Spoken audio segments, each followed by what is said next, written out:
ನಮಸ್ಕಾರ ಸ್ನೇಹಿತರೆ, ಎಲ್ಲರಿಗೂ ನಮ್ಮ ಚಾನಲ್ಗೆ ಹೃತ್ಪೂರ್ವಕ ಸ್ವಾಗತ. ಇಂದು ನಾವು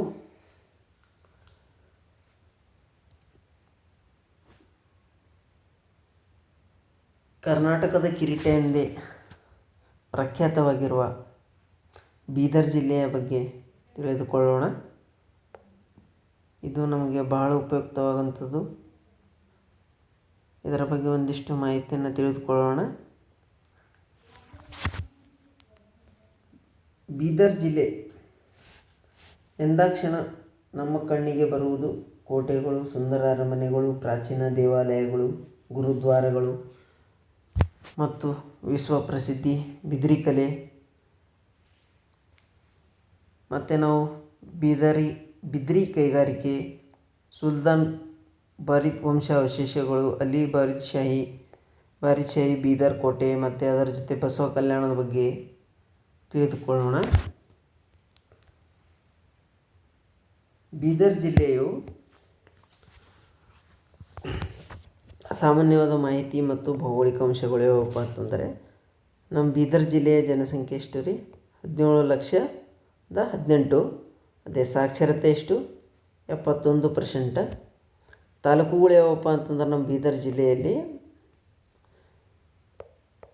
ಜಿಲ್ಲೆಯಲ್ಲಿನ ತಾಲೂಕುಗಳು ಯಾವಪ್ಪ ಅಂತಂದರೆ, ಬೀದರ್ ಜಿಲ್ಲೆಯಲ್ಲಿನ ತಾಲೂಕುಗಳು 5 ಇದ್ದು ಆ ನಂತರ 3 ಹೊಸ ತಾಲೂಕುಗಳು ಆಗ್ಯಾವ ರೀ. ಫಸ್ಟ್ 5 ಯಾವಪ್ಪ ಇದ್ದು ಅಂತಂದರೆ ಔರಾದ್, ಬಸವ ಕಲ್ಯಾಣ್, ಬೀದರ್, ಹುಮ್ನಾಬಾದ್ ಇವಿದ್ದು. ಹೊಸ ತಾಲೂಕುಗಳು ಯಾವಪ್ಪ ಅಂತಂದರೆ ಚಿಟ್ಟಗುಪ್ಪ, ಹುಲ್ಸೂರು ಮತ್ತು ಕಮಲಾನಗರ್. ಬೀದರ್ ಜಿಲ್ಲೆಯನ್ನು ಕರ್ನಾಟಕ ರಾಜ್ಯದ ಮುಕುಟ ಎಂದು ಕರೆಯುವರು. ಓಕೆ. ಮತ್ತು ಬೀದರ್ ಕರ್ನಾಟಕದ ತುತ್ತ ತುದಿಯ ಜಿಲ್ಲೆಯಾಗಿದೆ. ಉತ್ತರದ ತುತ್ತ ತುದಿಯ ಜಿಲ್ಲೆಯಾಗಿದೆ ಇದು. ಮತ್ತು ಬೀದರ್ ಜಿಲ್ಲೆಯು ತನ್ನ ಭೌಗೋಳಿಕ ಗಡಿಯನ್ನು ಆಂಧ್ರ ಪ್ರದೇಶ, ಮಹಾರಾಷ್ಟ್ರ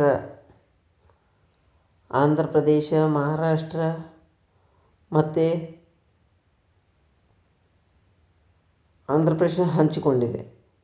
ಮತ್ತು ನಮ್ಮ ಬೀದರ್ ಜಿಲ್ಲೆಯ ಪ್ರಮುಖ ನದಿ ಯಾವುದರಿ? ಮಾಂಜ್ರಾ ನದಿ ಅದ ರೀ. ಇದು ಗೋದಾವರಿ ನದಿಯ ಉಪನದಿಯಾಗಿದೆ. ಮತ್ತು ಇತರ ನದಿಗಳು ಯಾವಪ್ಪ ಅಂತಂದರೆ ಬೀದರ್ ಜಿಲ್ಲೆಯಲ್ಲಿ ಕಾರಂಜ, ಚುಳ್ಕಿನಾಲ, ಮುಲ್ಲಾಮರಿಯು ಇತರ ನದಿಗಳು. ಬೀದರ್ ಜಿಲ್ಲೆಯಲ್ಲಿ ಕಾರಂಜ ಅಣೆಕಟ್ಟು ಇದೆ. ಇದನ್ನು ಮಾಂಜ್ರಾ ನದಿಗೆ ಅಡ್ಡಲಾಗಿ ಕಟ್ಟಲಾಗಿದೆ. ಮತ್ತು ಬೀದರ್ ಜಿಲ್ಲೆಯಲ್ಲಿ ಯಾವ ರಾಷ್ಟ್ರೀಯ ಹೆದ್ದಾರಿಗಳು ಹಾದು ಹೋಗ್ತಾವಪ್ಪ ಅಂತಂದರೆ NH9 ಮತ್ತು NH218 ರಾಷ್ಟ್ರೀಯ ಹೆದ್ದಾರಿಗಳು ಹಾದು ಹೋಗುತ್ತವೆ. ನಮ್ಮ ಬೀದರ್ ಇತಿಹಾಸ, ಕಲೆ ಮತ್ತು ಸಂಸ್ಕೃತಿ ಏನೇನದಪ್ಪ ಅಂತ ನೋಡ್ಕೊಳ್ಳೋಣ. ಬೀದರ್ ಬಹುಮನಿ ಸುಲ್ತಾನರ ಎರಡನೇ ರಾಜಧಾನಿಯಾಗಿತ್ತು.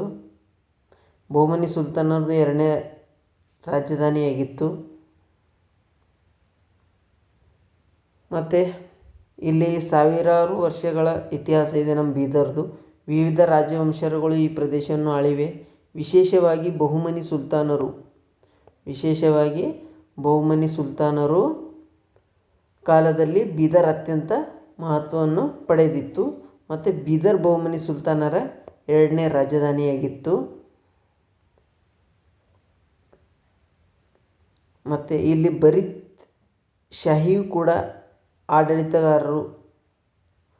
ಯಾರು? ಬಹುಮನಿ ಸುಲ್ತಾನ್ ನಂತರ ಬರೀದ್ ಶಾಹಿ ಆಡಳಿತಗಾರರು ಬೀದರನ್ನು ತಮ್ಮ ಪ್ರಮುಖ ಕೇಂದ್ರವನ್ನಾಗಿ ಮಾಡಿಕೊಂಡರು. ಯಾರು ರೀ?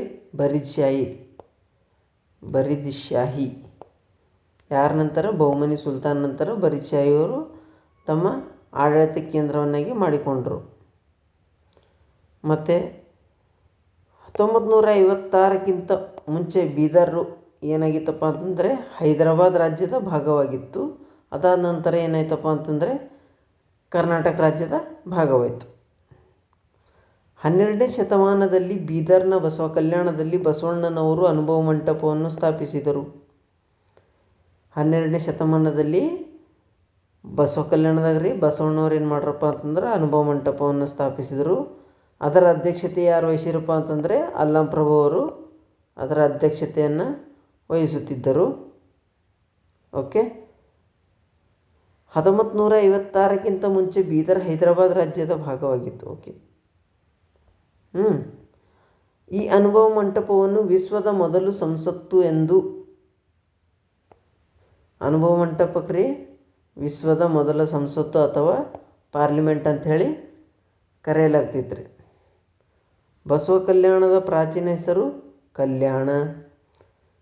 ಸಿಖ್ ಧರ್ಮದ ಸಂಸ್ಥಾಪಕ ಗುರುನಾನಕ್ ಅವರು ಭೇಟಿ ನೀಡಿದ ಸ್ಥಳ ಯಾವುದಪ್ಪ ಅಂತಂದರೆ ನಾನಕ್ ಝರ ಎಲ್ಲದರಿ ಬೀದರ್ನಾಗ ಅದ ರೀ. ಮತ್ತು ಈ ಜಿಲ್ಲೆಯಲ್ಲಿ ಸಿಖ್ ಪಂಥದ ಜನರು ಸಾಕಷ್ಟು ಪ್ರಮಾಣದಲ್ಲಿದ್ದಾರೆ. ಅದೇ ರೀತಿ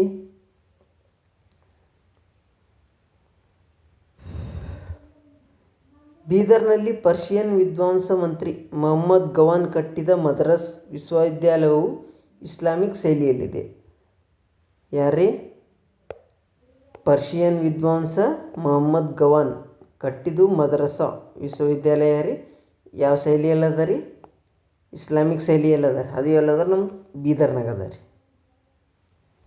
ಮತ್ತು ಇಲ್ಲಿ ಮೊಹಮ್ಮದ್ ಗವಾನ್ನ ಸಮಾಧಿಯು ಕಂಡುಬರುತ್ತದೆ.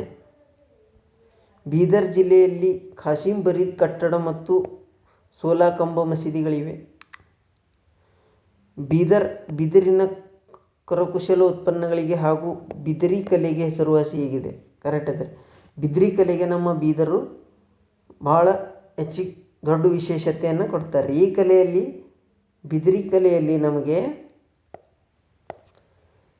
ಕಲೆಯಲ್ಲಿ ಲೋಹದ ವಸ್ತುಗಳ ಮೇಲೆ ಬೆಳ್ಳಿ ಬಳಸಿ ಅತ್ಯಂತ ಸುಂದರವಾದ ವಿನ್ಯಾಸಗಳನ್ನು ಮಾಡಲಾಗುತ್ತದೆ. ಎಲ್ಲಿ ಬೀದರ್ನಾಗ ರೀ ಬೀದರ್ನಾಗ ಬಿದಿರಿ ಕಲೆಗೆ ಹೆಚ್ಚಿನ ಆದ್ಯತೆಯನ್ನು ಕೊಡ್ತಾರೆ. ಮತ್ತು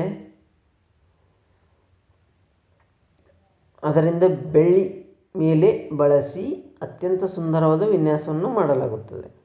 ಓಕೆ.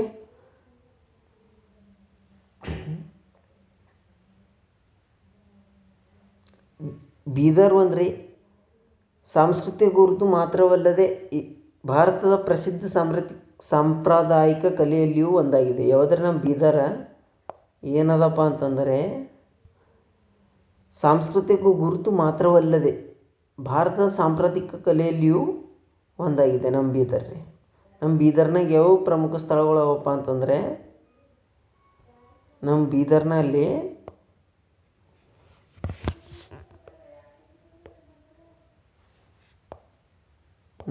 ಬೀದರ್ನಲ್ಲಿ ಪ್ರಮುಖ ಸ್ಥಳಗಳು ಯಾವಪ್ಪ ಅಂತಂದರೆ ಗುರುನಾನಕ್ ಝರ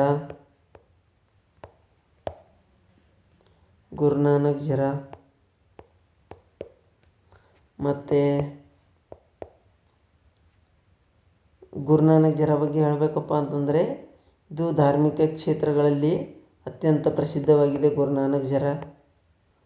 ಮತ್ತು ಇದು ಸಿಖ್ ಸಮುದಾಯದ ಪ್ರಮುಖ ಯಾತ್ರಾ ಕ್ಷೇತ್ರವಾಗಿದೆ.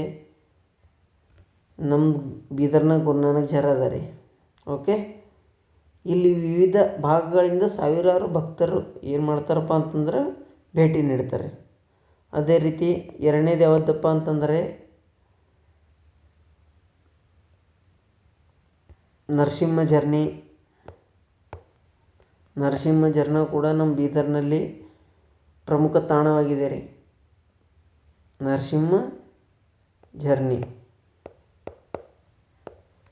ನರಸಿಂಹ ಝರ್ನಿಯು ಬೀದರ್ನ ಮತ್ತೊಂದು ವಿಶಿಷ್ಟ ಧಾರ್ಮಿಕ ಮತ್ತು ಪ್ರವಾಸಿ ತಾಣವಾಗಿದೆ. ಇಲ್ಲಿ ನರಸಿಂಹ ದೇವರ ದರ್ಶನಕ್ಕಾಗಿ ಭಕ್ತರು ನೀರಿನ ಮೂಲಕ ಸಾಗುವ ವಿಶಿಷ್ಟ ಅನುಭವವನ್ನು ಪಡೆಯುತ್ತಾರೆ. ನರಸಿಂಹ ಝರ್ನದಾಗ ಹೆಂಗದ ಅಂತಂದ್ರೆ ರೀ ನೀರಿಂದ ನಡ್ಕೋತ ಹೋಗಿ ದೇವ್ರಿಗೆ ದರ್ಶನ ಮಾಡದ್ದಾರೆ ನರಸಿಂಹ ಝರ್ನದಾಗ. ಓಕೆ. ಅದೇ ರೀತಿ ಮತ್ತೊಂದು ಅದ ರೀ ಪ್ರವಾಸಿ ತಾಣ ಮತ್ತೊಂದು ಅದ ರೀ. ಯಾವುದಪ್ಪ ಅಂತಂದರೆ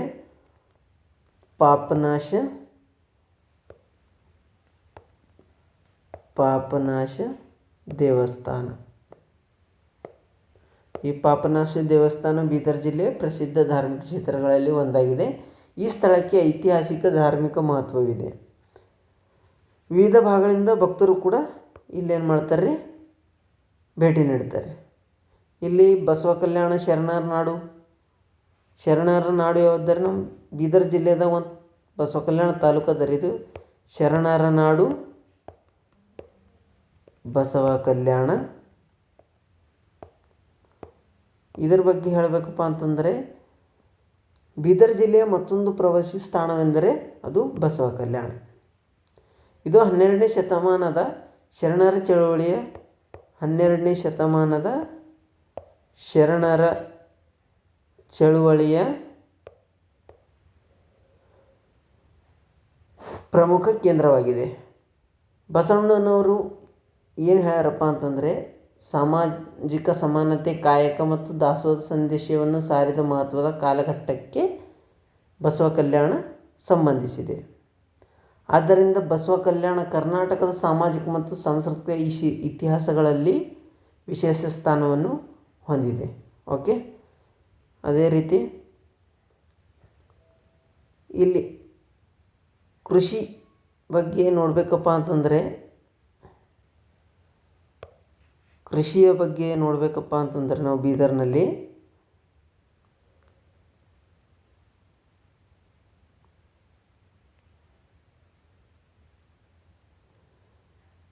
ಕೃಷಿಯ ಬಗ್ಗೆ ಬೀದರ್ ಜಿಲ್ಲೆಯು ಜನರ ಜೀವನದಲ್ಲಿ ಕೃಷಿಗೆ ಪ್ರಮುಖ ಸ್ಥಾನವಿದೆ. ಇಲ್ಲಿ ವಿವಿಧ ಆಹಾರ ವಾಣಿಜ್ಯ ಬೆಳೆಗಳನ್ನು ಬೆಳೆಯಲಾಗುತ್ತದೆ. ಇಲ್ಲಿ ನಮ್ಮ ಬೀದರ್ ಜಿಲ್ಲೆದಾಗ ಹೆಚ್ಚಿಗೆ ಏನೇನು ಬೆಳೀತಾರಪ್ಪ ಅಂತಂದ್ರೆ ತೊಗರಿ, ಜೋಳ, ಅದೇ ರೀತಿ ಸಜ್ಜೆ ಮತ್ತು ಗೋಧಿ ಇವು ಹೆಚ್ಚಿಗೆ ಬೆಳೀತಾರೆ. ಇತರ ಬೆಳೆಗಳು ಜಿಲ್ಲೆಯ ಕೃಷಿ ಚಟುವಟಿಕೆಯಲ್ಲಿ ಪ್ರಮುಖವಾಗಿವೆ. ಮತ್ತು ಭಾಷೆ ಮತ್ತು ಸಂಸ್ಕೃತಿಯ ಬಗ್ಗೆ ನೋಡಬೇಕಪ್ಪ ಅಂತಂದರೆ ಭಾಷೆ ಮತ್ತು ಸಂಸ್ಕೃತಿ ಬಗ್ಗೆ ತಿಳ್ಕೊಬೇಕಂತಂದರೆ ಬೀದರ್ ಜಿಲ್ಲೆಯಲ್ಲಿ ವಿವಿಧ ಭಾಷೆ ಮತ್ತು ಸಂಸ್ಕೃತಿಗಳ ಸೊಗಮವನ್ನು ಕಾಣಬಹುದು. ಬೀದರ್ ಜಿಲ್ಲೆಯಲ್ಲಿ ವಿವಿಧ ಭಾಷೆ ಮತ್ತು ಸಂಸ್ಕೃತಿಗಳ ಸಂಗಮವನ್ನು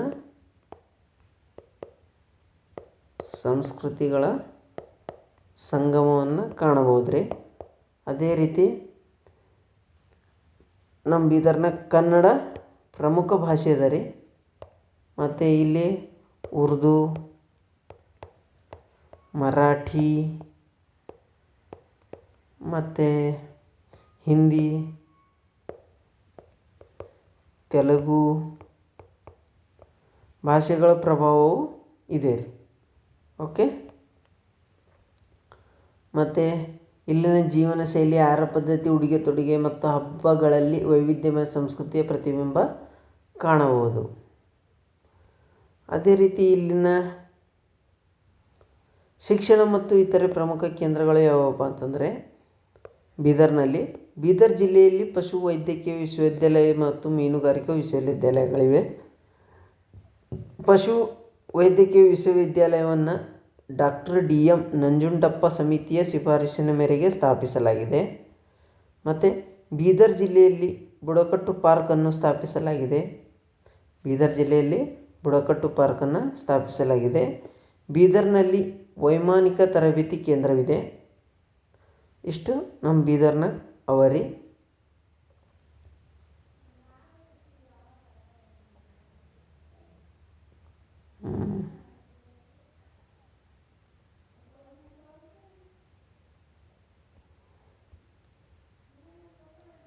ಓಕೆ,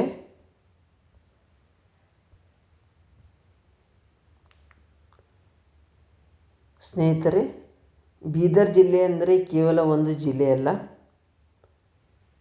ಇದು ಇತಿಹಾಸದ ನಾಡು. ಬೀದರ್ ಜಿಲ್ಲೆಯು ಇತಿಹಾಸದ ನಾಡು, ಕೋಟೆಗಳ ನಾಡು ಮತ್ತು ಶರಣರ ನಾಡು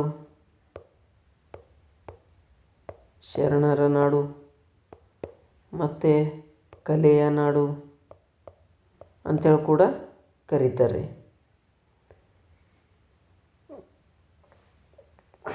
ಹಾಗಾಗಿ ಓಕೆ,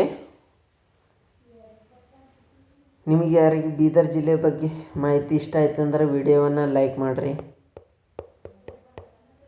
ಇಷ್ಟೇ ಹೇಳ್ಬಿಡ್ತೀನಿ ರೀ.